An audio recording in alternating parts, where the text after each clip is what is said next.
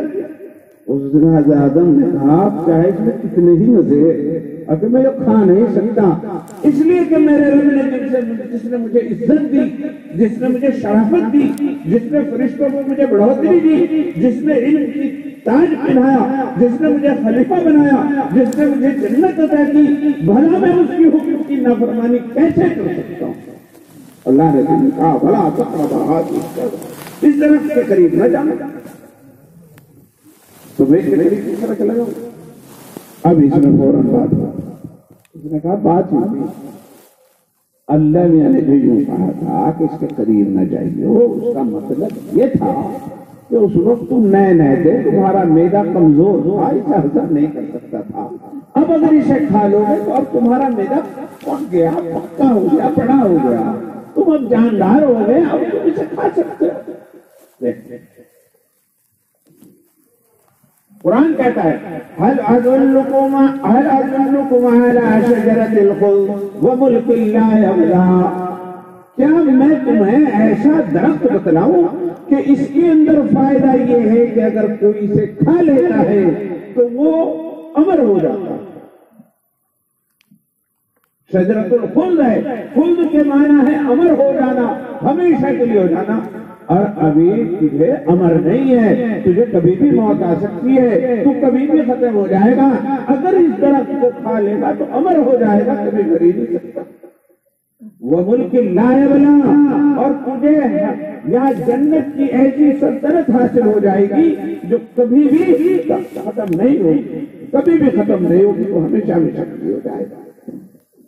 حضرت آدم نے کہا ارے نہیں میں نہیں مانتا ہوں، تھوڑی دیر کو سوچا، میں نہیں مانتا، پھر کیا کیا اس نے وَقَاسَمَهُمَا إِنِّي لَكُمَا لَمِنَ النَّاصِحِينَ، قرآن کہتا ہے وَقَاسَمَهُمَا إِنِّي لَكُمَا لَمِنَ النَّاصِحِينَ، اور اس نے ان دونوں کے لیے قسم کھائی اور قسم کھا کر اللہ ہی کی قسم کھا کر کے یہ کہہ دیا کہ میں تمہارا بڑا خواہ ہوں اور مجھے تمہاری سے بڑی محبت ہے، اور میں تو یوں کہہ رہا تم کھا لو تو عمر ہو جاؤ، لیکن تم میری بات کو جھٹلا رہے ہو۔ اب آدم تو یوں جانتے تھے کون جھوٹ بول سکے یہاں، اور اللہ کا نام لے غیر حال بھائی ہو سکے ایسی بات ہو کہ اللہ نے اس لیے منع کیا ہو کہ میرا کمزور ہے، کھائے گا تو دست لگ جائیں گے وغیرہ وغیرہ، تو چکھ ہی لیا، اور چکھنے کے بعد پھر کیا ہوا آپ کو پتا۔ مجھے یہ قصہ سنانا مقصود نہیں، میں نے تو یہ کہا کہ شیطان جس کا دوست ہو جاتا ہے تو وہ انہیں نور میں سے ظلمات کے اندر لاتا ہے، اور اس کی مثال ہمیشہ سے ہے۔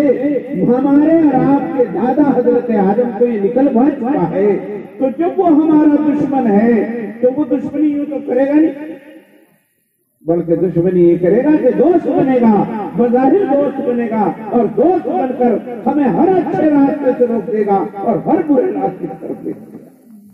ایسے بہت سارے قصے مجھے معلوم ہے دنیا داروں کے، کہ کسی کے دل کے اندر پرانا کینہ تھا اور اس نے دوستی کی، اور دوستی کر کے پھر اس دوست کو مروا دیا، یہ نقصان پہنچوا دیا، یا کاروبار کچھ نہ کچھ لگی کے کر دیا۔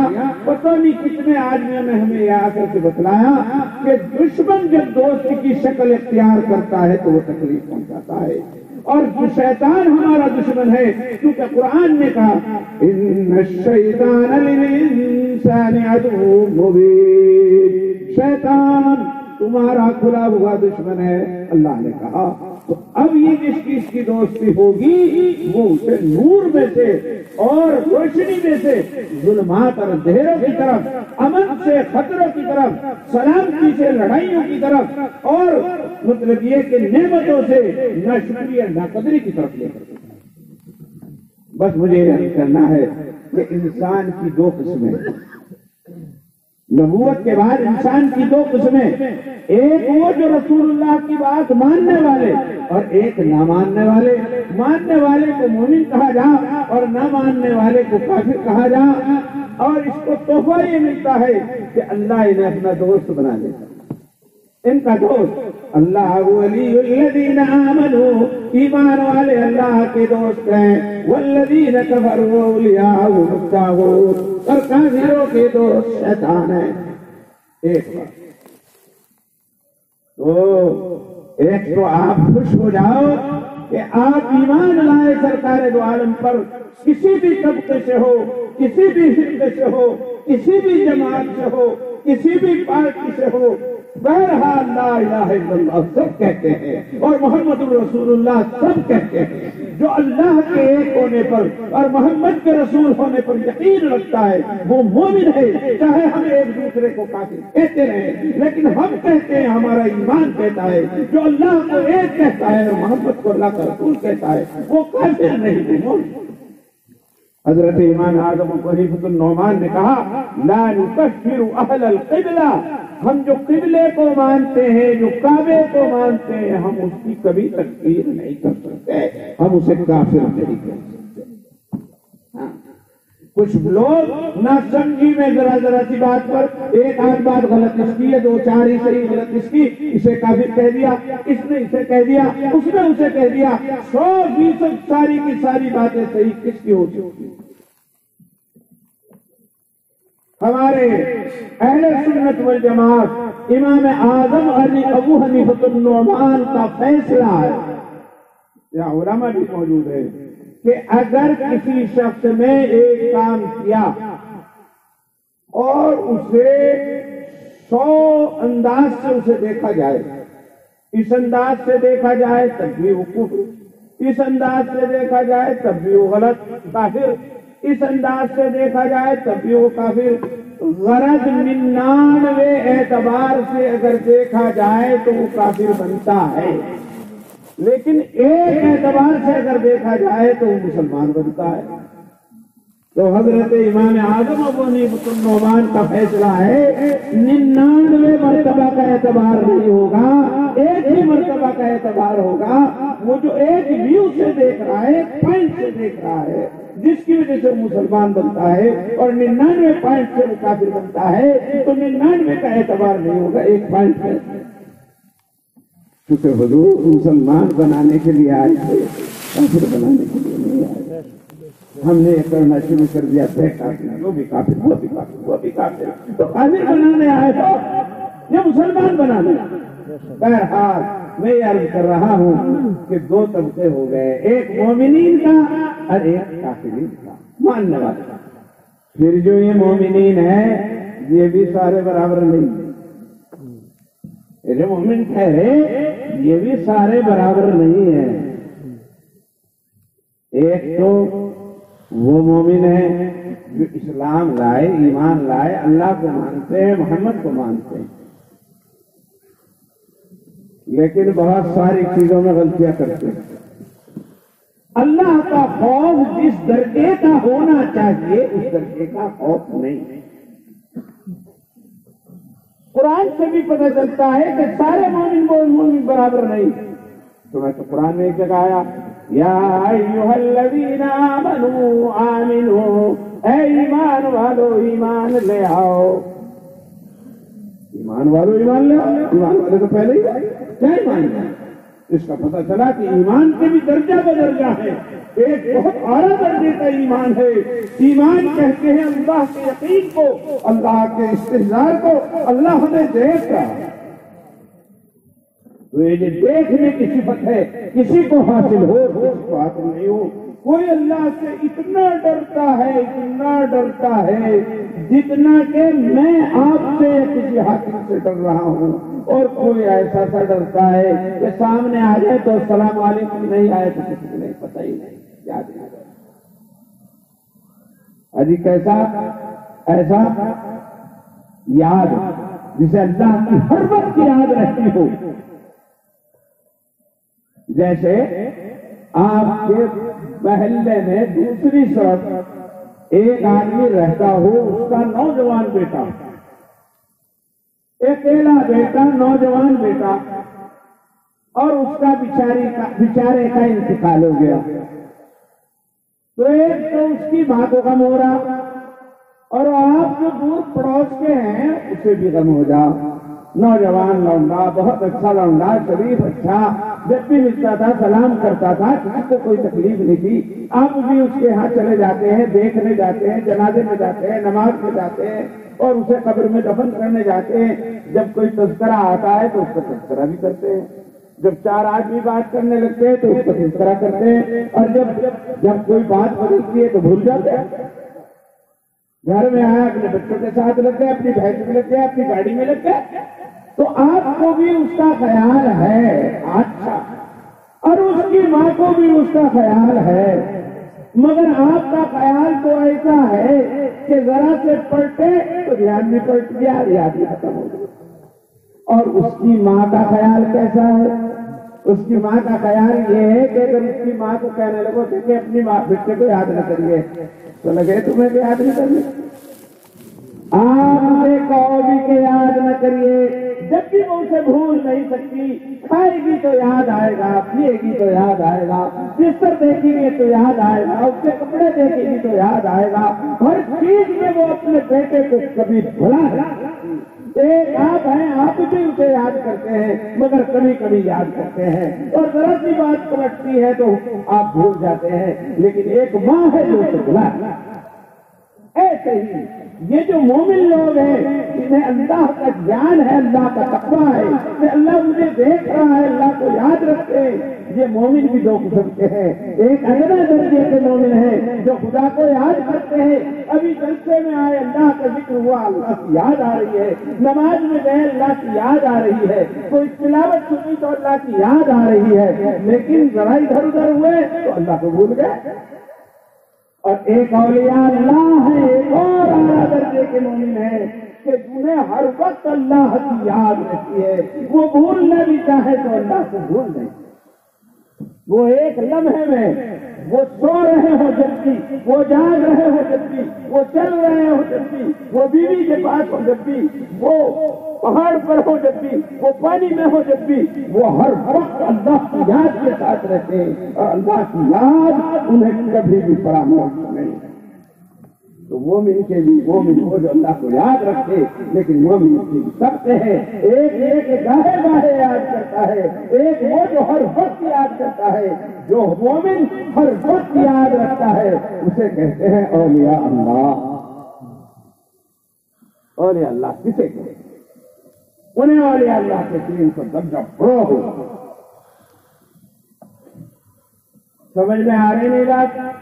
ان الذين قالوا ربنا الله ثم استقاموا تتنزل عليهم الملائكة ألا تخافوا ولا تحزنوا وأبشروا بالجنة التي كنتم توعدون۔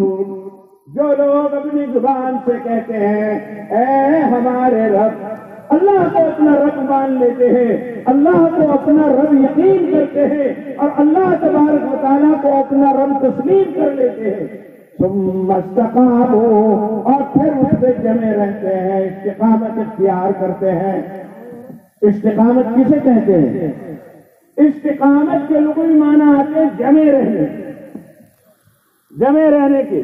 جو اللہ کو اپنا رب مان لیتے ہیں اور پھر اس کے اوپر جمے رہتے ہیں وہ اللہ والے اولیاء اللہ۔ حضرت خواجہ معین الدین چشتی اجمیری رحمت اللہ علیہ سے پوچھا گیا کہ حضرت استقامت کسے کہتے ہیں؟ حضرت خواجہ معین الدین چشتی اجمیری رحمت اللہ علیہ کے نام سے آپ واقف ہوں گے، امام الاولیاء سلطان الہند۔ اللہ تبارک و تعالیٰ نے انہیں ہندوستان کے اندر تمام اولیاء اللہ کا سرتاج اور ہے۔ یہ حضرت خواجہ معین الدین چشتی اجمیری رحمت اللہ علیہ اللہ کے رسول کے حکم سے ہندوستان تشریف لائے، اور جب ہندوستان تشریف لائے تو ہندوستان کفر کا کہلایا۔ میں آپ کو بتاتا چلوں کہ ہندوستان کے اندر جو اسلام پھیلا یہ بادشاہوں کی تلواروں سے نہیں پھیلا۔ بادشاہوں کی تلوار سے اسلام تو کیا پھیلتا؟ بادشاہوں نے بسا اوقات ایسی ایسے کام کیے جس کی وجہ سے اسلام سے لوگ اور بدزن ہو جائے۔ بادشاہوں میں اکبر بھی ہے جس نے دین الہی چلایا، اپنا نیا دین چلایا، نیا۔ اور بھی پتہ نہیں کیسے کیسے لوگ ہوئے جنہوں نے انصاف سے کام نہیں لیا، ظلم سے لیا۔ بعضوں نے انصاف سے بھی لیا، بعضوں نے بہت انصاف سے کام لیا اور بہت اچھا کیا، لیکن بہرحال بادشاہ تو بادشاہ ہوتے ہیں، ان کے دماغ میں تو سیاست۔ ہندوستان کے اندر جو اسلام پھیلا وہ اگر کوئی یوں کہے بادشاہوں کی تلوار سے پھیلا تو وہ بالکل غلط کہتے ہیں۔ بادشاہوں نے اپنی حکومتوں کو تو پھیلایا لیکن انہوں نے اسلام کے بارے میں ذرا سے بھی فکر نہیں کی، اور اس کا سب سے بڑا ثبوت یہ ہے کہ ہندوستان کے اندر مسلمانوں کی تعداد کتنی ہے، مطلب یہ 20% زیادہ سے زیادہ، اور مطلب یہ کہ غیر مسلم کتنے ہیں وہ 80%۔ تو اگر انہوں نے 800 سال جنہوں نے حکومت کی تھی انہوں نے تلوار کے زور پر اسلام کو پھیلایا ہوتا تو ہندوستان کے اندر 80% مسلمان ہونے چاہیے، لیکن 80% کیوں رہے، 20% کیوں رہے، یہ 80% کیوں نہیں؟ یہ اس بات کی بالکل بین ثبوت اور دلیل ہے کہ تلوار سے نہیں پھیلا۔ اگر تلوار سے پھیلتا تو وہ جو ہے کابل سے لے کر کے اور ان کی جو ہے وہ بنگال تک اور ادھر میسور تک سب جگہ حکومت تھی۔ وہ اگر چاہتے تو ہر تلوار کا مقابلہ ان کے کون کر سکتا تھا؟ سارے راجے مہاراجے ان کے سامنے اٹھنے ٹیک چکے تھے اور سب ختم ہو چکے تھے، تو پھر تلوار سے اگر پھیلانا تھا تو انہوں نے لفات پا کر کے خالوں کو مسلمان کو رکھا، لیکن ایسا ہوا نہیں۔ یہ غلط ہے، یہ غلط ہے، تلوار سے نہیں پھیلا۔ اگر تلوار سے پھیلتا تو پھر یہاں مسلمانوں کی اکثریت ہوتی، لیکن مسلمانوں کی اکثریت نہیں، آج بھی اقلیت کے اندر ہے۔ اس سے پتہ چلا تلوار سے نہیں پھیلا، بلکہ بعض کام ایسے ہوئے جس کی وجہ سے اسلام کو نقصان پہنچا۔ اگر پھیلا ہے تو کیسے پھیلا؟ یہ پھیلا ہے صوفیاء کرام اور بزرگان دین اولیاء اللہ کی محنت۔ انہوں نے محبت کا پیغام دیا، انہوں کی محبت کے پیغام سے یہاں اسلام پھیلا۔ ایک وہ ہوئے پروفیسر آرنلڈ، انہوں نے پریچنگ آف دا اسلام ایک کتاب لکھی، اور اس کے سلسلے میں اس کے حوالے سے حضرت شیخ الحدیث مولانا محمد زکریا قدس سرہ العزیز نے لکھا ہے ایک کتاب میں جس کا نام تاریخ مشائخ چشت ہے۔ اس کے اندر لکھا ہے کہ حضرت خواجہ معین الدین چشتی اجمیری رحمت اللہ علیہ کے ہاتھ پر 90 لاکھ آدمی مسلمان ہوئے۔ 90 لاکھ آدمی، تاریخ حوالے سے بتا رہا ہوں، دیکھ لیں۔ تاریخ مشائخ چشت میں ہندوستان کے ایک بہت بڑے عالم حضرت مولانا محمد زکریا شیخ الحدیث، مظاہر علوم کے شیخ الحدیث اور صاحب مطلبی کے فضائل اعمال کے مصنف اور تبلیغ جماعت کے محرک، انہوں نے ایک کتاب لکھی جس کا نام تاریخ مشائخ چشت ہے، اور اس تاریخ مشائخ چشت کے اندر انہوں نے یہ بات لکھی کہ حضرت کے ہاتھ پر 90 لاکھ آدمی مسلمان ہوئے۔ پروفیسر آرنلڈ جو ڈاکٹر محمد اقبال کے استاد بھی ہیں اور جنہوں نے آکسفورڈ یونیورسٹی کے اندر لیکچر بھی دیے ہیں، انہوں نے اپنی کتاب اس میں لکھا کہ میں نے دیکھا کہ ہندوستان کے اندر ایک شخص قبر میں پڑا ہوا حکومت کرتا، اور اس سے مراد حضرت خواجہ معین الدین چشتی اجمیری رحمت اللہ علیہ ہیں، جنہیں سلطان الہند کہا جاتا ہے۔ بہرحال انہی حضرت خواجہ معین الدین چشتی اجمیری رحمت اللہ علیہ سے پوچھا گیا، ہم تو صرف چند کراماتی قصے سن لیتے ہیں، لیکن بات یہ ہے ذرا گھور کر کے بھی دیکھنا چاہیے کہ ہے کیا۔ حضرت خواجہ صاحب رحمت اللہ علیہ سے پوچھا گیا کہ جو قرآن میں آتا ہے ان الذین قالوا ربنا اللہ ثم استقاموا، جنہوں نے اللہ کو اپنا رب ماننے کے بعد استقامت اختیار کی، قرآن کہتا ہے ان الذین قالوا ربنا اللہ ثم استقاموا، جن لوگوں نے یوں کہا ہمارا رب اللہ ہے، اس کے اوپر یقین لائے، زبان سے کہا اور دل سے یقین کیا، ثم استقاموا، اور پھر استقامت اختیار کی، تو تتنزل علیہم الملائکہ، اس استقامت کی بنیاد پر ان کی کیفیت ایسی ہوتی ہے کہ فرشتے ان کے اوپر نازل ہونے لگتے ہیں۔ تتنزل علیہم الملائکہ، فرشتے ان کے اوپر نازل ہوتے ہیں، اللہ تخافی ولا تحزنی، کہ اللہ تخاف، تتنزل علیہم الملائکہ اللہ تخافوا ولا تحزنوا، کہ تم نہ تو خوف کرو اور نہ کسی طرح کا غم کرو، وَأَبْشِرُوا بِالْجَنَّةِ، اور جنت کی بشارت حاصل کرو، تمہارے لیے جنت ہے، كُنْتُمْ تُوعَدُونَ، جس کا تم سے وعدہ کیا جاتا تھا۔ تو فرشتے آ کے کیا کہتے ہیں؟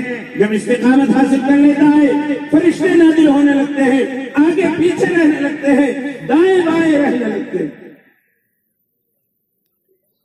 اور وہ کہتے ہیں اللہ تخافوا ولا تحزنوا، تمہیں ولایت کا درجہ حاصل ہو گیا، اور ولی وہ ہوتا ہے الا ان اولیاء اللہ لا خوف علیہم ولا هم يحزنون، اولیاء اللہ تو وہ ہے جنہیں نہ خوف ہوتا ہے نہ غم ہوتا ہے۔ خوف اور غم کسے کہیں؟ خوف کہیں اگلی بات کے ڈر، خوف لگ رہا ہے یوں نہ ہو جائے یوں نہ ہو جائے، اور غم کسے کہیں؟ پچھلی نقصان کے اوپر جو آدمی کو تکلیف ہوتی ہے تو غم کہیں، بھینس مر گئی غم ہو رہا، بیٹا مر گیا غم ہو رہا، اور کوئی اور نقصان پہنچ کے اسے غم ہو رہا۔ اولیاء اللہ کی شان یہ ہوتی ہے نہ انہیں کسی چیز کے بچھڑنے کا خوف غم ہوتا ہے، اور نہ کسی چیز کے بچھڑنے کے خیال سے انہیں کسی چیز کا خوف ہوتا ہے، نہ کسی طاقت سے ڈرتے ہیں، نہ کسی حکومت سے ڈرتے ہیں، نہ کسی وہ فرعون سے ڈرتے ہیں، نہ کسی وہ طاغوت سے ڈرتے ہیں۔ اللہ ان کے دلوں سے ڈر کو نکال دیتا ہے، نہ انہیں فاقے کا ڈر، حق بات کہنے سے نہ فاقے کا ڈر لگتا ہے، نہ عہدے کے چھن جانے کا ڈر لگتا ہے، نہ کسی عزت کے بدل جانے کا ڈر لگتا ہے۔ وہ بالکل حق پر قائم رہتے ہیں، چاہے دنیا ملے یا نہ ملے، دنیا ملے یا پچھڑے، وہ ہمیشہ حق پر قائم رہتے ہیں۔ اور پچھلی دنیا میں اقام نے اللہ تو ضرور مل گیا، لیکن کپڑے کچھ ملے نہیں اور کھانے کو کچھ ملتا نہیں، مکان ہمارا معمولی سا ہے، بچوں کے لیے ہمارے کوئی کاروبار نہیں۔ تو اللہ کے جو نیک بندے ہوتے ہیں وہ اس طرح کا کوئی خیال نہیں۔ اولیاء اللہ کی پہچان یہ بتائی گئی، الا ان اولیاء اللہ لا خوف علیہم ولا هم يحزنون۔ خبردار یاد رکھو، اولیاء اللہ کو نہ کسی طرح کا خوف ہوتا ہے اور نہ کسی طرح کا غم ہوتا ہے۔ یہ اولیاء تو جو استقامت اختیار کرتا ہے تو اس کے اوپر فرشتے نازل ہونے لگتے ہیں۔ اس آیت کے اندر بتایا جا رہا کہ وہ کہتے ہیں کہ ڈرو نہیں اور خوف نہ کھاؤ، تم تو کامیاب ہو، تم تو اللہ کے ولی ہو۔ اب میں بتا رہا تھا یہ کہ استقامت پر مراد ہے، استقامت ہوگی تو تب ہوتا ہے کیفیت کے فرشتے اترنے لگتے۔ ویسے تو ہم نے بھی کہہ رکھا ہے ربنا اللہ، آپ نے بھی کہہ رکھا ہے ربنا اللہ، ہم نے بھی کہہ رکھا ہے لا الہ الا اللہ، آپ نے بھی کہہ رکھا ہے لا الہ الا اللہ۔ ایک درجہ ہمیں حاصل ہو چکا ہے، لیکن بڑا درجہ جو ہے یہ ولایت کا، یہ حاصل نہیں ہوا، یہ حاصل ہوگا جب استقامت ہو۔ اور استقامت کسے کہتے ہیں؟ تو سب سے بڑے ولی سے ہی پوچھ لیتے ہیں، کیا پوچھنا میرے سے، کیا پوچھنا تیرے سے؟ سب سے بڑے ولی سے پوچھ لیتے ہیں۔ حضرت شیخ حضرت خواجہ معین الدین چشتی اجمیری رحمت اللہ علیہ نے فرمایا کہ استقامت کسے کہتے ہیں؟ کہ آدمی کے ساتھ دو کاتب لگے ہوئے ہیں، دو فرشتے جو لکھتے رہتے ہیں سب کچھ حساب کتاب، کیا اچھا کیا، کیا برا کیا، کیا اچھا کیا، کیا برا کیا، سب کچا لکھا جاتا۔ تو وہ حضرت فرماتے ہیں کہ وہ کراون کاتبین 40 سال تک رجسٹر ٹھاؤ پھرو جائیں اور انہیں ایک بھی گناہ نہ ملے اس میں لکھنے کے لیے، تو اس کو کہتے ہیں اسے استقامت۔ حضرت فرماتے ہیں کہ مستقیم وہ ہے اور ولی وہ ہے کہ 40 سال تک بھی نام اعمال میں اس میں کوئی گناہ نہیں لکھا۔ دیکھ لو یہ تعریف حضرت نے فرما دی، مگر کتنی اونچی تعریف ہے، اس پر پورا اترنا تو گناہگاروں کے لیے بڑا مشکل ہے۔ بہرحال قرآن نے بتایا الا ان اولیاء اللہ لا خوف علیہم ولا هم يحزنون الذین آمنوا وکانوا یتقون۔ اولیاء اللہ وہ ہے جو ایمان لاتے ہیں اور تقوی اختیار کرتے ہیں، ایمان لاتے ہیں اور اللہ سے ڈرتے ہیں۔ جب وہ ایمان لاتے ہیں اور اللہ سے ڈرتے ہیں تو ان کے اوپر فرشتے نازل ہوتے ہیں جو آگے بائیں دائیں پیچھے پھرتے ہیں، کپڑے ان کے پھٹے ہوئے ہیں لیکن بات میں ان کے بادشاہوں سے زیادہ تاثیر ہے۔ جب وہ چاہتے ہیں تو بادشاہوں کی بھی مطلب یہ کہ الٹ پلٹ کر دیتے ہیں۔ حضرت علاء الدین علی احمد ثابت کلی علی رحمت اللہ علیہ کے پیر بھائی ہیں حضرت خواجہ نظام الدین دہلوی، ان کے بالکل پیر بھائی ہیں۔ بابا فرید گنج شکر کے مرید، یہ دونوں مرید تھے بابا فرید گنج شکر کے خلیفہ۔ پہلے خلیفہ نظام الدین اولیاء تھے، انہیں محبوب الہی کہا جاتا ہے، اور بعد کے خلیفہ حضرت علاء الدین علی احمد ثابت کلی علی تھے، انہیں عاشق الہی کہا جاتا ہے۔ یہ عاشق الہی تھے، وہ محبوب الہی، دونوں آفتاب و مہتاب، چاند اور سورج۔ حضرت نظام الدین اولیاء کو بابا فرید نے کہا دلی جاؤ، دلی اس وقت میں بھی کیپٹل سٹی تھا، اس وقت میں بھی راجدھانی تھا اور آج بھی راجدھانی ہے۔ تو جب وہ وہاں گئے اور یہ تغیر شریف آئے تو جناب 10 بادشاہوں کا زمانہ پایا کہ بادشاہ تو لٹتی پلٹتی رہتی نہیں. 10 بادشاہوں کا زمانہ پایا حضرت نظام الدین ہو گیا. اور بعض بادشاہ بہت معتقد بھی ہوئے اور بعض بادشاہوں کو خطرہ ہو گیا. بہت سے بادشاہ ایسے ہوئے انہوں نے ملنا چاہا تو انہوں نے ملنا چاہا اور انہوں نے کہا کہ میں آپ سے ملنا چاہتا ہوں. تو حضرت نے فرمایا وہ فقیر ہی کیا جس سے بادشاہ ملنے آئے, میں نہیں مل سکتا. نے کہا کہ میں بادشاہ بن کر کے نہیں بلکہ فقیر بن کر کے آنا چاہتا ہوں. تو حضرت نے لکھا کہ میری خانقاہ کے 2 دروازے ہیں, اگر تم ایک دروازے سے آؤ گے تو میں دوسرے دروازے سے چلا جاؤں. اس کو کبھی گوارا نہ کیا, گوارا نہیں. یہ تھی فقیری. اس کو کہتے ہیں فقیری, اس کو کہتے ہیں تقوی, اس کو کہتے ہیں طہارت. لوگ یوں نہ سمجھے بادشاہوں سے فائدہ اٹھا رہا یا بادشاہوں کے بل بوتے پہ فقیری چل رہی یا بادشاہوں کے فقیری اس میں جو ہے وہ خانقاہ کا لنگر چل رہا. نہیں, حضرت کا لنگر دنیا میں مشہور ہے کہ ہزاروں آدمی حضرت کے ہاں لنگر پر کھانا کھاتے تھے جس میں مسلم اور غیر مسلم کی کوئی قید نہیں تھی. اور جو نذرانے آتے تھے تو ان نذرانوں کے وہ سارے کے سارے خرچ ہو جائے. حضرت شیخ الحدیث مولانا محمد یونس صاحب رحمۃ اللہ علیہ نے ایک دفعہ سبق میں فرمایا کہ ایک دفعہ حضرت سلطان جی کی خدمت میں ایک آدمی سونے چاندی کے سکے, ایک بادشاہ کوئی مطلب نواب وہ سونے چاندی کے سکے لے کر کے آیا اور مغربی کے اس نے پیش کرنے چاہے, پیش کر خدمت میں پیش کرنے چاہے تو ایک آدمی ویسے ہی بیٹھا تھا, اس نے کہہ دیا الہدایا مشترک. ایک حدیث ہے اصل میں, حضور نے فرمایا اگر کوئی کھانے پینے کی چیز کسی کو ملے تو وہ پلہ ہی نہ کھا لے بلکہ جو وہاں موجود ہوں انہیں بھی تھوڑا سا کھلانا چاہیے. یہ ہے مطلب ہے اس حدیث کا کہ میں ہوں, مجھے لے کے کسی نے کوئی چیز کھانے پینے کی لایا تو فقیری کی شان یہ نہیں ہے, حضور کے دین کی شان یہ نہیں کہ قلہ کھا لے بلکہ اور بھی اگر کوئی لوگ ہو تو انہیں بھی تھوڑا تھوڑا سا دے دے, سب کا دل لگ جاتا ہے.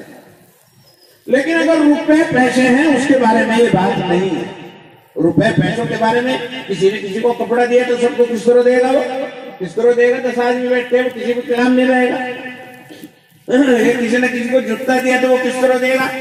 تو کھانے پینے کی چیزوں کے بارے میں سمجھ میں بھی بات آتی ہے.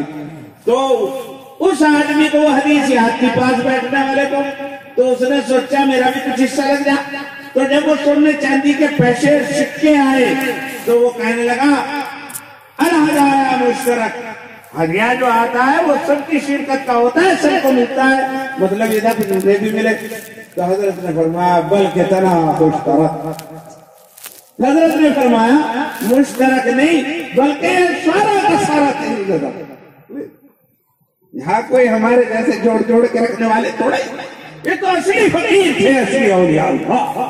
ان کی نگاہ میں دنیا کی کوئی حقیقت نہیں تھی, دنیا ان کے سامنے ذلیل تھی, اور یہ دنیا حقیقت میں ذلیل اسی کے سامنے آ سکتی ہے جس کا دنیا بنانے والے سے تعلق ہو جائے.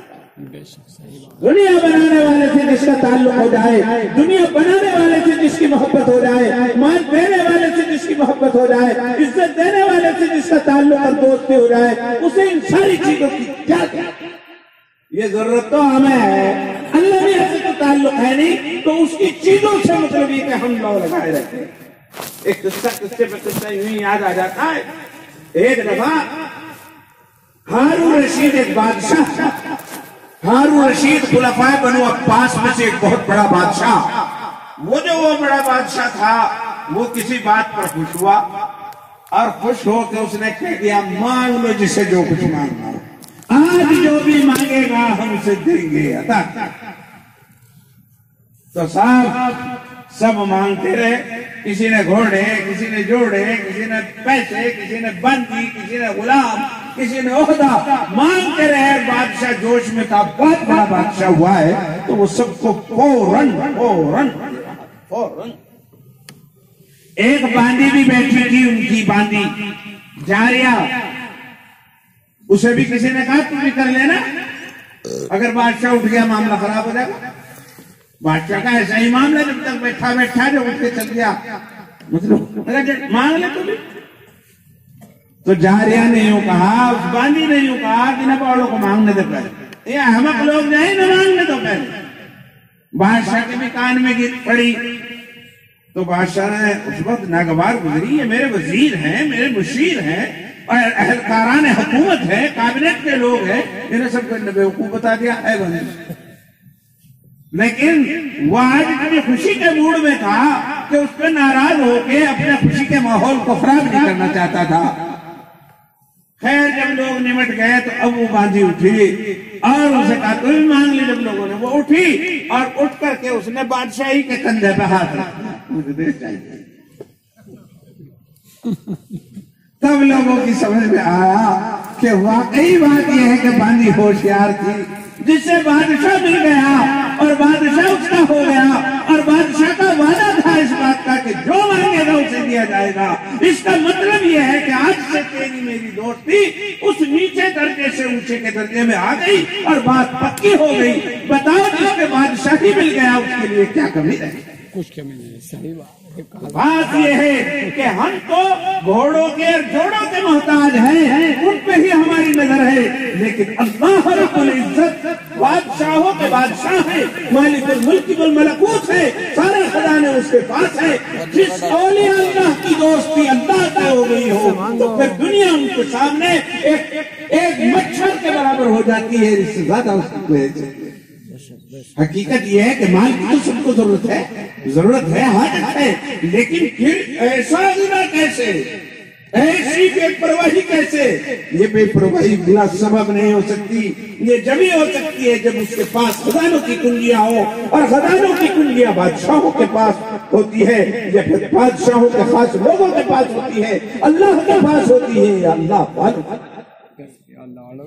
یہ وجہ ہے، یہی وجہ ہے کہ نظام الدین اولیاء رحمت اللہ علیہ سے ایک بادشاہ نے مخاصمت اختیار کی۔ اچھا یہ جو سیاسی لوگ ہوتے ہیں نا، انہیں اللہ والوں کی مقبولیت سے بھی ڈر لگتا ہے۔ انہیں کیوں ڈر لگے؟ انہیں اس وجہ سے ڈر لگے کہ بھائی نبی بہت مان رہا ہے یار لوگ، تو کسی معاملے پہ، الیکشن کے معاملے پہ، ایسے معاملے پہ، وہ معاملے پہ اگر انہوں نے ہمارا الٹا بیان دے دیا تو ہمارا تو معاملہ کراڑا خراب۔ بھائی ان کے ماننے والوں نے ہمیں ووٹ نہ دیا، ہمیں نہ ووٹ نہ کیا، ہمارے خلاف بغاوت کر دی، کوئی تحریر چلا دی، ہڑتال کر دی، تو ہمارا تو سارا خطرے میں پڑ جائے گا۔ تو اس لیے بادشاہ لوگ آج سے نہیں، میں آپ کو تاریخ میں پہلے ہم سے اس بات کو بتا سکتا ہوں کہ یہ بادشاہ لوگ اللہ والوں سے بھی بہت ڈرتے رہتے اور ڈرنے کی وجہ ہے۔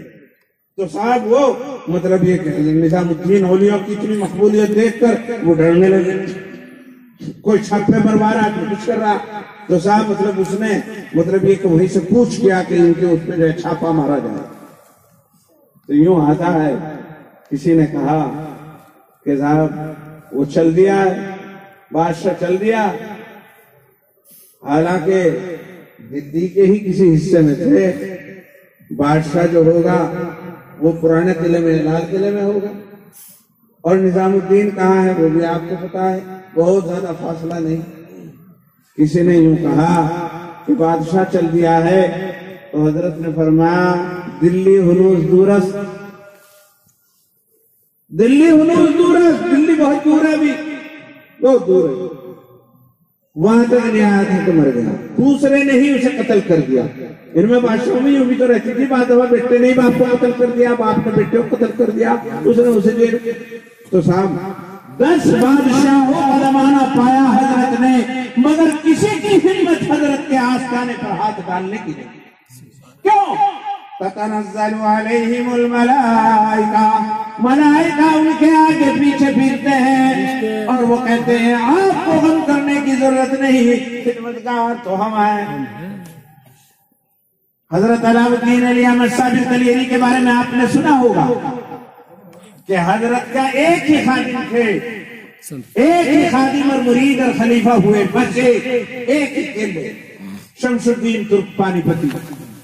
جب وفات کا وقت قریب ہوا تو انہیں بھی کہہ دیا تم بھی چلا جاؤ۔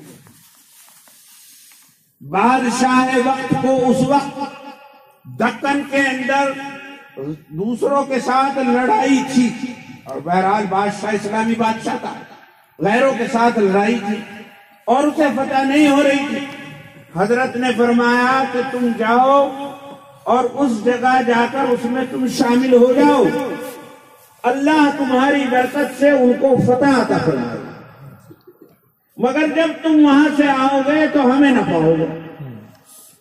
اب وہ روئے بھی، جی یہ تو ساری عمر کا خادم اخیر وقت میں قریب نہیں، نے کہا اللہ کا فیصلہ یہی ہے، تم جاؤ۔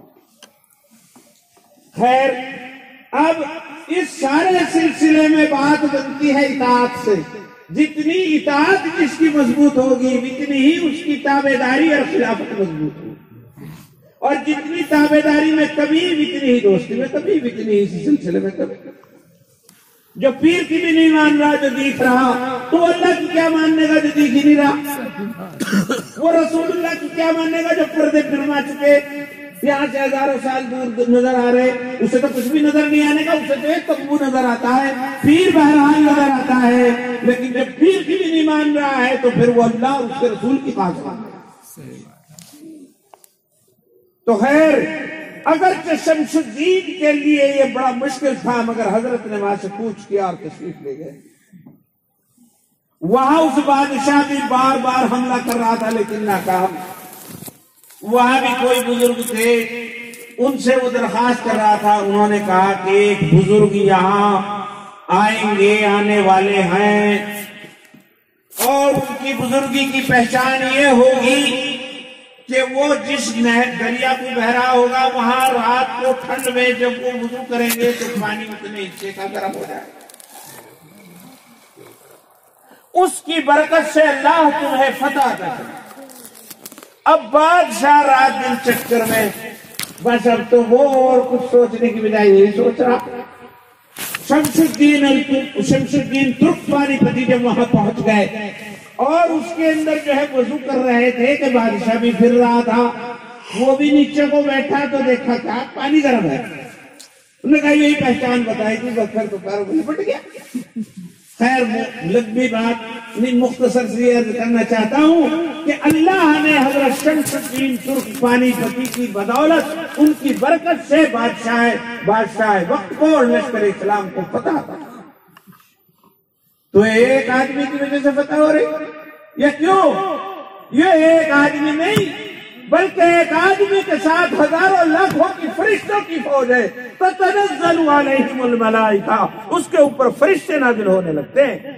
یہ فرشتے حضور پر بھی نازل ہوئے جب جنگ بدر کا موقع ہوا، جب دوسرے معاملے ہوئے وہاں بھی فرشتے نازل ہوتے تھے، پھر اولیاء اللہ کے لیے بھی فرشتے حاضر ہوئے، مگر انہی کے لیے جنہوں نے ان الذین قالوا ربنا اللہ ثم استقاموا، جنہوں نے استقامت کر کے دکھلائی، اللہ نے ان کے اوپر فرشتے نازل کر دیے۔ تو میرے بزرگوں، بس بات لمبی ہو گئی غالباً، ختم کر دیں؟ نہیں کرتے رہو بھائی، سمجھ میں آ رہی نہیں بات؟ ہاتھ اٹھا کے بتاؤ سمجھ میں آ رہی نہیں آ رہی؟ الحمدللہ سمجھ میں آ رہی۔ تو میں ذرا سی بس مختصر سی بات کر کے یہ کہنا چاہتا ہوں کہ میرے پیاروں، مومنین کی بھی پھر دو قسمیں ہیں، ایک اولیاء اللہ ولایت خاصہ اور ایک ولایت عامہ۔ ولایت خاصہ کے لیے ایمان کے ساتھ ساتھ ولایت عامہ کے لیے صرف ایمان کافی، جو مومن ہو گیا اس کا اللہ ولی ہے۔ لیکن ولایت خاصہ، خاص قسم کی ولایت حاصل کرنے کے لیے تقوی ضروری ہے اور استقامت، تقوی اور استقامت ضروری ہے۔ جب تقوی اور استقامت ہو جاتی ہے تو فرشتے آگے پیچھے پھرنے لگتے۔ ہزاروں قصے تمہیں معلوم ہیں اور بہت سارے قصے مجھے بھی معلوم ہیں، میں آپ کو سناؤں تو ساری رات گزر جائے گی کہ اولیاء اللہ کی کرامات کتنی ہیں، اولیاء اللہ کی کرامات اتنی ہیں کہ جنہیں ساری رات میں بھی بیان نہیں کیا۔ لیکن ایک بات میں بات کو ختم کرتا ہوں۔ ایک بزرگ ہوئے ہیں جن سے آپ خواب واقف ہوں گے، ہمارے بزرگوں میں سے حضرت شاہ عبد القادر صاحب رائے پوری رحمت اللہ علیہ، رائے پوری، وہاں کے آپ کے بہت سے تعلق اور رشتہ داریاں تک بھی ہوں گی۔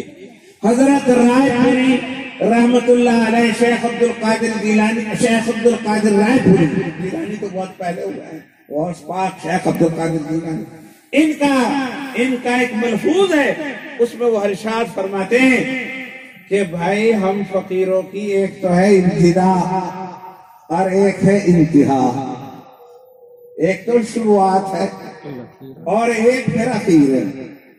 یوں کہ یہ لوگ ہمارا اخیر دیکھ کے للچائیں ہیں، اگر ہماری شروعات دیکھ لے تو بھاگ جائیں۔ یہ دنیا ایسی ہے، جب ہماری شروعات دیکھتی ہے تو بھاگتے ہیں، اور جب ہماری انتہا دیکھتے ہیں، اخیر دیکھتے ہیں، تو پھر اس کی طرف کو لوٹ۔ حضرت شاہ عبد القادر جیلانی، شاہ عبد القادر رائے پوری کے خلیفہ حضرت مفتی عبد القیوم صاحب کا بھی پچھلے دنوں انتقال ہوا تھا، اور شاید آپ کو پتا ہو کہ دنیا امڑی ہوئی تھی،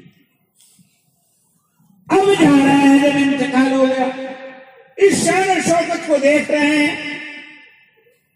حضرت شاہ عبد القادر رائے پوری رحمت اللہ علیہ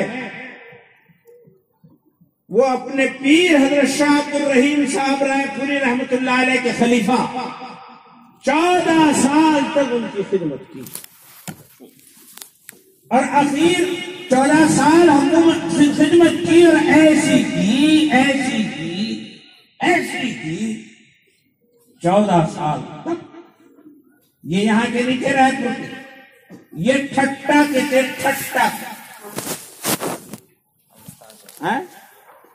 ہے نا، ٹھٹا پاکستان میں ایک جگہ ہے وہاں، اور یہاں یہ جو ہے یہ غلام احمد قادیانی کے یہاں بھی گئے، وہاں بھی رہے، اور جگہ بھی رہے، بہرحال ان کا کہیں دل نہیں جما، اور جما تو پھر حضرت شاہ عبد الرحیم صاحب رائے پوری کے بڑے حضرت ہیں، ان کے ہاں جمع اور ان کے ہاتھ پر بیٹھ ہوئے، اور 14 سال تک خدمت کی۔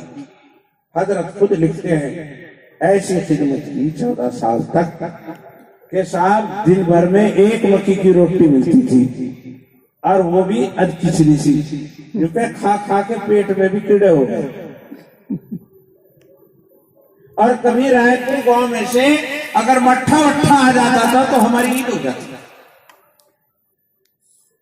14 سال کہنے کو تو بہت آسان ہے، لیکن ایک دن کا روزہ رکھ کر شام تک تارے نظر آنے لگتے ہیں، اور صاحب روزانہ اگر 50 روپے کا کھانا کھاتا ہے تو 150 روپے کی افطاری لاتا ہے، اتنا کھایا بھی نہیں جاتا، پانی پی کے پیٹ بھر جائے اور وہ افطاری رکھتی رہتا۔ 14 سال تک ایک روٹی پر گزر کرنا معمولی بات نہیں، مجاہدہ تقویٰ۔ اور پھر یوں کہہ رہے تھے کہ لیٹنے کے لیے جس میں حضرت کی گھوڑی بنتی تھی، آدھے میں گھوڑی بنتی تھی، آدھے میں رہتا، اور ایک کمبل مل گیا تھا۔ 14 سال تک میرا بچھونا وہ کمبل رہا، گرمیوں میں تو اسے چوہرا کر کے بچھا دیتا تھا، اس پہ لیٹتا تھا، اور سردیوں کے اندر 2 تہہ نیچے اور 2 تہہ اوپر تو کر کے بنا لیتا۔ ایسی مجاہدے کے ساتھ، ایسے تقوی اور طہارت کے ساتھ زندگی گزاری۔ اور تقوی بتاؤں کیا؟ تقوی کا عالم یہ تھا کہ ایک دن شاہ عبد الرحیم صاحب کے پاس نظر آئی تو کچھ نظر میں سے پیسے بھیج دیے ان کے پاس، پیسے اگلوں سے دے دو، اسے ضرورت ہو۔ تو جب کوئی لے کے آیا تو انہیں لے کے رونے لگا، اور رو کر ان پیسوں کو لے کر حضرت کی خدمت میں گئے اور کہا کہ حضرت اگر میں ان پیسوں کی وجہ سے یہاں آیا ہوتا تو میں کہیں بھی کھا کما سکتا تھا، میں یہ لینے کے لیے یہاں نہیں آیا، خدا کی وجہ خدا کے واسطے اس کو میری قیمت نہ بنائے، بلکہ میں تو کچھ اور لینے کے لیے آیا، یعنی دل کی دولت جسے ولایت۔ تو حضرت شاہ عبد الرحیم صاحب رحمۃ اللہ علیہ کو دل کو کس قدر خوشی ہوئی ہوگی، پیر کو رسول اللہ کا نائب ہوتا ہے، اور رسول اللہ کو کتنی محبت ہوتی ہے، پیر کو بھی وہ محبت ہوتی ہے۔ اور پھر ایسا مرید جو 14 سال چکر میں لگا ہوا، پیسہ ایک نہیں چاہ رہا، کھانے کا کچھ نہیں کر رہا، ایسی خدمت، اور اگر کبھی کچھ دے دیا تو اس دینے پر بھی یہ کہ سامنے دیکھ لیا روتے ہوئے آ گئے، تو حضرت نے خوش ہو کر کیا کہا ہوگا؟ حضرت نے یہ فرمایا کہ انشاءاللہ وہ بھی ملے گا، لیکن جو نعمت بغیر مانگے اللہ کی طرف سے مل جائے اسے لے لینا چاہیے۔ پھر کیا ہوا اور کیا دیا اور کیا ملا، یہ تو سب بہت لمبی بات ہے۔ جب حضرت رائے پوری رحمت اللہ علیہ کا آخری زمانہ تھا، اب ایک تفسیر کا سنا دوں، یہ تو شروع کا، جب آخری زمانہ تھا تو رائے پور کے خانقاہ لوگوں نے دیکھی ہوگی، ایک کمرے میں حضرت بیٹھے ہوئے تھے، اس قدر کمزور ہو چکے تھے کہ اٹھ بیٹھ نہیں سکتے تھے، صرف لوگ آ رہے تھے اور زیارت کر رہے تھے اور جا رہے تھے۔ ایک زمانہ ایسا ہے، کمزوری سب کو آتی ہے، نبی کو بھی آتی ہے، رسول کو بھی آتی ہے، ولی کو بھی آتی ہے، سب کو آتی ہے۔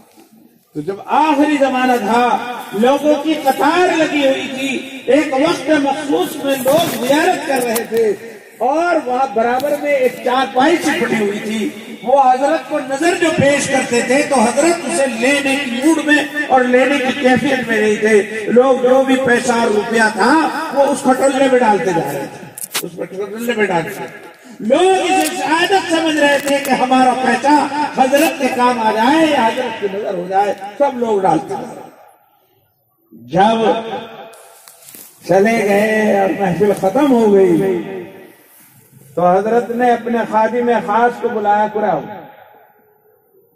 وہ آ گیا، اس نے کہا وہ جو باورچی ہے کھانا بناوے اسے بلا کے لاؤ۔ وہ جانے والوں کو کھانا بنا کے لاوے، وہ نہیں کہا اسے لاؤ بلا کے۔ اب وہ آیا، آ کے کہا اسے سمیٹ لے۔ وہ چادر میں تھے، وہ اتنے سارے ہو رہے تھے، نے کہا اسے سمیٹ لے۔ اس نے سمیٹ لیے، نے کہا اور چھوٹا سا کر اسے، لوگ دیکھیں گے نہیں تو، اور چھوٹا سا کر لیا۔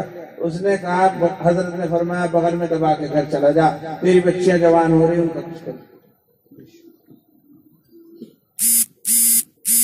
آئی تو رہی تھی دنیا، لیکن یہ دنیا دل میں نہیں آ رہی تھی، وہ بھی غیروں کے لیے ہی آ رہی تھی۔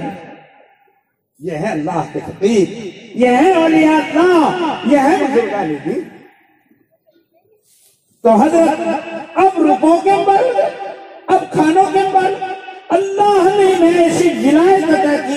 ایک بات اور یاد آ گئی، ان کے بہت بڑے مرید اور خلیفہ ہوئے ہیں حضرت مولانا سید ابو الحسن علی میاں ندوی، جو خاندان رسول سے ہے اور بہت اعلیٰ درجے کے بزرگوں میں سے۔ اور ایک اور تھے حضرت مولانا محمد منظور نعمانی، وہ دونوں ساتھی تھے۔ وہ دیکھو لکھنؤ سے اور سنبل سے آ کر یہاں رائے پور میں، آج کا رائے پور نہیں جہاں سڑک بہت بڑے ہے، وہ پہلا رائے پور ہے جہاں پہنچنے میں بھی دیر لگتی ہوگی، وہاں جا کر کے بیٹھ ہوئے اور وہاں جا کر کے چلا کشیاں کی۔ مگر وہ بڑے عالم تھے اور بہت بڑے آدمی تھے، اس لیے حضرت رائے پوری کو ان سے محبت تھی۔ ایک دن حضرت علی میاں ندوی اور مولانا منظور نعمانی وہاں گئے ہوئے تھے، پہنچے۔ تھوڑی دیر میں رئیس بیٹھ تھے، شاہ مسعود بیٹھ کے رئیس تھے، بڑے آدمی تھے، وہ بھی حضرت سے معتقد تھے۔ وہ تھوڑی دیر میں آئے، اپنی گاڑی سے اترے اور انہوں نے اپنے نوکروں سے کہا کہ وہ ہرن نہ اتار کر، وہ انہوں نے ہرن اتار کر کے حضرت کے ہاں پہنچائی۔ تو حضرت نے حضرت سے کہنے لگے، شاہ مسعود کہ آج عجیب قصہ ہوا، میں چلا آ رہا تھا اور یہ جو ہے میری گاڑی کے سامنے آ کے کھڑا ہو گیا اور میں نے اسے بہت ہورن دے کے مطلب بھگانا چاہا، میں جلدی میں تھا، مگر یہ جو ہے کسی طرح ٹلا ہی نہیں۔ جب یہ ٹلا ہی نہیں تو پھر میں نے کہا پکڑ لو اسے، ڈال دو اس میں، تو پھر میں نے اسے ڈلوا لی۔ تو حضرت نے فرمایا کہ آج میرے انتہائی پیارے مہمان آئے ہوئے تھے اور میں یوں سوچ رہا تھا انہیں کیا کھلاؤں، کہیں سے گوشت بھی نہیں ملا، میں اپنے پیارے مہمانوں کو گوشت کھلانا چاہتا تھا۔ یہ اللہ کی طرف سے اس کا انتظام تھا کہ اس نے جو ہے اس کے پیر باندھ کے تمہارے پاس پہنچا دیا۔ میرے بزرگوں، ہم تو ڈوریوں سے باندھے جب بھی قبضے میں نہیں آتا، وہ نگاہوں سے باندھ لے تب بھی قبضے میں آ جاتا ہے۔ یہ کب ہوتا ہے؟ جب تتنزل علیہم الملائکہ، جو فرشتے نازل ہونے لگتے ہیں اور اس کے آگے پیچھے ہو جاتے ہیں تو اولیاء اللہ کے آگے پیچھے پھرنے لگتے ہیں فرشتے، اور اس کے اشارے پر اس کی خواہشوں پر بات کرتے ہیں۔ تقوی کا اعلیٰ مقام حاصل ہو جاتا ہے، استقامت حاصل ہو جاتی ہے تو انہیں ولایت خاصہ نصیب ہو جاتی ہے، اور جب ولایت خاصہ نصیب ہو جاتی ہے تو دنیا کی ساری کائنات ان کے تابع فرمان۔ تو بس انہیں حضرت رائے پوری نے کہا کہ شروع کے وہ حالات اگر دیکھ لیں کہ کپڑے بدل پڑ رہی، بو آ رہی ہے، تویلے کے اندر پڑتا ہے، ایک روٹی کھاتا ہے، ہم تو مکھن سے بھی کھاتے، وہ مطلب یہ کہ وہ ہو جاتے ہیں، تو صاحب یوں کہتے ہیں کہ صاحب سب کچھ بنائیں گے ہم اپنے بیٹے کو، لیکن حافظ قرآن نہیں بنائیں گے۔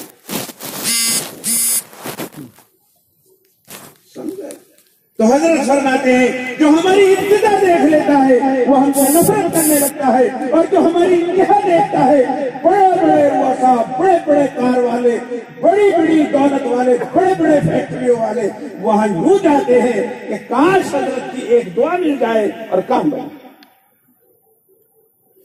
تو میرے بزرگوں میں یہ عرض کر رہا ہوں، بس بات اب ختم کر رہا، آپ کا کافی وقت لے لیا، لیکن آپ نے بات کو بہت غور سے، خدا کرے بات دل میں اتر گئی۔ تو ولایت بہت بڑی چیز ہے، لیکن ظاہر بات ہے کہ کوئی چیز جو اتنے ملتی، ہر چیز کی قیمت ہے۔ کہہ دینے سے تو نہیں ولی ہو جاتا، نہیں تو پھر میں ہی کہہ دیتا سب سے بڑا ولی تو میں ہی۔ کہنے سے کیا ہوتا ہے؟ کہنے سے کیا ہوتا ہے؟ ہر چیز کی قیمت ہوتی ہے۔ میں اگر یوں کہوں یہ تاج محل کیا ہے، میں تو اس سے بڑا مستری، اس سے بڑے بنایا، اور یہ رکھنی آتی نہیں تو کہیں ہو جائے گا، مستری بن جائے گا۔ اگر میں یوں کہوں یہ بجلی اس نے جلا دی تو کیا ہے، یہ تو میں بھی جلا دوں، تاج تو جوڑے۔ لیکن اگر میں جوڑوں گا اور دونوں گرم گرم دوڑ دے تو یہاں بیٹھنا مشکل ہو جائے، آگ لگ جائے، اناڑی کھا جائے۔ بات یہ ہے کہ ہر چیز کی ایک قیمت ہوتی ہے۔ ولایت خاصہ کی قیمت تقویٰ ہے۔ تقویٰ کہتے ہیں اللہ سے ڈرنے کو، حرام سے بچنے کو، حلال اختیار کرنے کو، اور اللہ کی یاد میں ایسا مگن ہو جانا کہ اللہ کو بلائے بھی تب بھی بلایا۔ جیسا میں نے اس عورت کی بات کی، ایسا نہیں جیسا ہم کہ یاد ہی کبھی کبھی آوے، بھولے تو اکثر رہے، یاد ہی کبھی کبھی آتی ہے، ورنہ اکثر بھولے ہوئے ہیں۔ اسے تقویٰ نہیں کہتے، اسے تقویٰ کا اعلیٰ معیار نہیں کہتے، اور اس سے ولایت خاصہ نصیب ہوتی نہیں ہوتی، بلکہ یہ بھی ایک ولایت ہے۔ تو میں کہہ چکا کہ ہر مومن ولی ہے، لیکن وہ کس درجے کا ولی، وہ نیچے درجے کا ولی ہے، ولایت کی بہت بڑی درجے ہے۔ تو میرے بزرگوں چلو یہ بڑی ولایت کیسے حاصل ہوتی ہے اور تقویٰ کیسے حاصل ہوتا ہے، اس پر انشاءاللہ پھر کبھی گفتگو کریں گے۔ اگر آپ نے یاد دلایا اور مجھے بھی یاد رہا اور میری اور آپ کی صحبت باقی رہی تو انشاءاللہ پھر بات کریں گے کہ یہ تقویٰ کیسے حاصل ہوتا ہے اور یہ ولایت خاصہ کیسے حاصل ہوتی ہے۔ لیکن اتنی بات تو یاد رکھو کہ اگر کوئی حلال و حرامی کو نہیں سمجھتا تو اسے بڑا تقویٰ حاصل ہوگا نا۔ جو نماز نہیں پڑھتا، جو قرآن ہی نہیں جانتا، اسے حاصل ہو جائے۔ مجھے بتاؤ یہ اولیاء اللہ انہوں نے قرآن و حدیث کا علم حاصل کیا تھا یا نہیں کیا؟ حضرت غوث پاک ہو، بہت بڑے عالم، حضرت خواجہ معین الدین چشتی اجمیری، حضرت علاء الدین احمد صابر کریمی مدتوں اپنے ماموں کے پاس رہ کر پہلے علم دین حاصل کیا اور پھر اس کے بعد ولایت اور تصوف کا علم حاصل کیا۔ یہ تو بہت بعد کی بات ہے۔ یہ یوں سمجھ لو میرے چچا جان مرحوم رحمت اللہ علیہ مثال دے کے بتایا کرتے تھے کہ ایسا ہے جیسے الف با تا سا جیم ہا، یہ کتنے 29 حرف ہے، یہ اتنا حرف ہے 29۔ اب چھوٹا سا بچہ پڑھ کے انہوں نے کہا ابا میں تو پڑھ بھی آیا سارا، میں تو پڑھ گیا، اتنا سا ہی وہ تختہ تھا اس کا پلاسٹک کا، وہ پڑھ کے 29 روم لگے میں نے پورا بھی کر دیا۔ اب وہ یوں سوچ رہا کہ میں نے سارا کا سارا پورا کر دیا، اور واقعہ بھی یہی ہے کہ سارا کا سارا پورا کر دیا۔ پورے قرآن لے آؤ، پوری حدیث لے آؤ، دفتر کے دفتر لے آؤ، 29 حروف سے آگے کوئی حرف نہیں۔ تو پھر اس نے کہہ دیا تو کیا رہے گا، انہوں نے اپنے حساب سے کہہ دیا، مگر اگلے دن اس نے استاد نے کہہ دیا الف با زبر اب، الف اور با کو ملا کے ارتا با زبر تب۔ انہوں نے کہا یہ کیا؟ انہوں نے کہا ہاں یہ بھی انہیں سے ملا کے اب تب جب اور اب آگے بڑھی۔ پھر صاحب ایک پڑھ لیتا ہے، دو پڑھ لیتا ہے، پھر اب کیا ہے، اب اس کا قرآن لگ جاتا ہے۔ یو ہاں یہ آمن رسول آمنا وار پتہ نہیں کیا کیا، اب یہ جو پڑھا اب یہ پڑھا تو اب یہ بڑھتا ہے، اب یہ قرآن پڑھتا ہے، پھر قرآن پڑھ کر کے حافظ قرآن ہو جاتا ہے، حافظ قرآن ہو گیا، چرچے ہو گئے، پگڑی باندھ دی گئی، بہت کچھ مل گیا، مکمل ہو گیا گویا کے اعتبار سے جب پگڑی باندھ گئی۔ اب اگر یہ یوں ہی سمجھ کر کے بیٹھ جائے کہ صاحب میں مکمل ہو گیا تو وہ وقوف ہے، مکمل کام یہ تو ایسا ہی جیسے بچے کے حروف پورے ہو گئے تھے 29 اور وہ یوں کہے میں پورا ہو گیا، تو جیسے آپ اسے بچکانہ حرکت سمجھ رہے تھے اسی طرح یہ پارے 30 یاد کرنے کے بعد ابھی یہ مکمل نہیں ہوا، ہاں ایک سبق اس کا مکمل ہو گیا، ایک سبق مکمل۔ اب یہ جاتا ہے عربی فارسی پڑھتا ہے، عربی فارسی پڑھ کر اس کے معنی سمجھ میں آنے لگے، الحمدللہ رب العالمین، تمام تعریف اللہ۔ پھر اس میں سے نکاح، پھر اس میں سے مسئلے، پھر اس میں سے اثرات، پھر اس میں سے رموز، پھر اس میں سے حکمت، یہ سب کچھ تو یہ ہے کہ پھر اس میں دیکھا بھائی یہ نہیں کبھی ختم سمجھ۔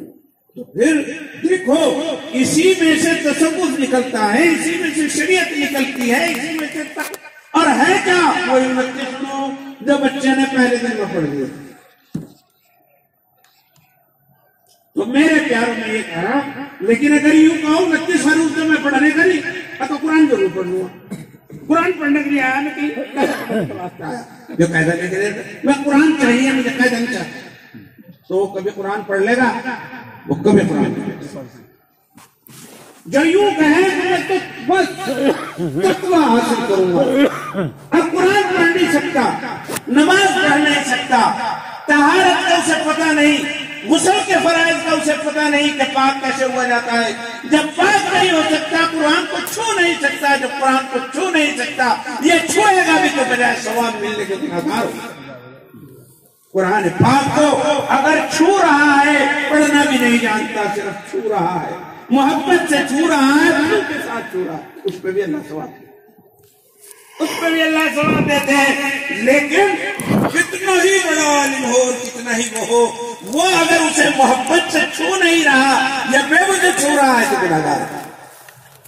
تو میرے پیارو بس بات مجھے عرض کرنی تھی، مجھے عرض کرنا ہے کہ آپ اور ہم کو سب کو ولایت خاصہ کی کوشش کرنی چاہیے، بزرگان دین کی خدمت میں جانا چاہیے، اپنے اندر خدا کا تقویٰ اور طہارت پیدا کرنا چاہیے، حلال کمانا چاہیے اور حرام سے بچنا چاہیے۔ لیکن یہ جو آپ کے لال بیٹھے ہیں، یہ جو لال بیٹھے ہیں، ان کے بارے میں یہ تمنا کرو کہ یہ ہمارے بچے صرف بچے نہ رہے بلکہ ولی وقت بنے، اللہ کے ولی بنے، ان کی روشنی ہو، ان کی برکات ہو، علاقہ مستفید ہو، لوگ ان کے پاس دعا کے لیے آئیں اور ان کے ہاتھ چومیں اور ان کی پیروں کی مٹی سے بھی اپنے لیے برکت حاصل کریں۔ یہ کسی کے سر پر ہاتھ رکھ دیں تو خدا کا ہاتھ ان کے اوپر آ جائے، یہ کسی کے لیے دعا کر دیں تو خدا کی رحمت ان کی طرف متوجہ ہو جائے۔ یہ بچے ایسے بنے، لیکن ایسے یہ جب ہی بنیں گے،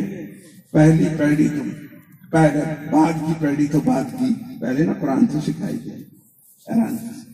تو بہرحال یہ آپ کے لیے نیچے کے درجے سے لے کر اوپر کے درجے تک کی پہلی پیڑھی ہے، یہ مدرسہ آپ کا، یہ مدرسہ، اسے آپ چھوٹی چیز نہ چاہیے، یہ ولایت خاصہ، اللہ کی معیت، اس کی رحمتوں، اس کی برکتوں، اس کی فضیلتوں کا سرچشمہ ہے۔ خدا کی قسم اگر 10 سال میں ایک بھی پیدا ہو گیا یا 100 سال میں بھی ایک پیدا ہو گیا پھر پورے علاقے کے لیے میرے بزرگوں، اب میں یہ عرض کر رہا ہوں کہ آپ کا یہ مدرسہ اسے معمولی نہ سمجھے، یہ اسی ولایت کی جڑ ہے، یہ قرآن پاک اسی ولایت کی جڑ ہے۔ کوئی یوں سوچے ولایت مل جائے قرآن کے بغیر، ساری ولایت قرآن میں ہے، اس میں علم الاولین والآخرین ہے، اگلے پچھلوں کا سارا علم ہے، سارے اسرار و رموز ہیں، ساری اس کے اندر حکمت دانائی ہے، اللہ اور اس کے رسول کی ساری روحانیت اس میں ہے۔ اگر کوئی کچھ چاہتا ہے تو وہ قرآن شریف سے اپنے تعلق کو جوڑ لے، اور قرآن شریف سے اپنے بچوں کو جوڑ دے، اپنی عورتوں کو جوڑ دے۔ اس کا پڑھنا بھی ثواب، اس کا دیکھنا بھی ثواب، اس کا چھونا بھی ثواب، اور اس کے غور کرنا بھی اس کے اوپر ثواب ہے۔ یہ بڑی قیمتی چیز ہے، اس کے بغیر کوئی نہ ولایت حاصل ہو سکے، نہ ایمان کامل ہو سکے۔ اس کے لیے آپ نے مدرسہ قائم کیا۔ میں کافی دنوں سے یہاں آ رہا ہوں۔ اس وقت میں یہاں آیا جب کچھ بھی نہیں تھا، زمین بھی اپنی نہیں تھی۔ یہ پین دیکھ کر کے مجھے عجیب سا لگا۔ میں نے تو لوگوں کو کہا تمہارے اتنے اچھے مکانات اور اللہ کے رسول کا گھر ایسا، تو اس وقت تو اپنے دل میں کہہ کے چلے گئے، لیکن اللہ کا فضل ہے کہ لوگوں نے اس کو دل پر دیا۔ اور یہ زمین جس کی حاجی کامل صاحب وغیرہ کس طرح ان کا معاملہ تھا، وہ ہمارے بھی ٹچ میں تھے۔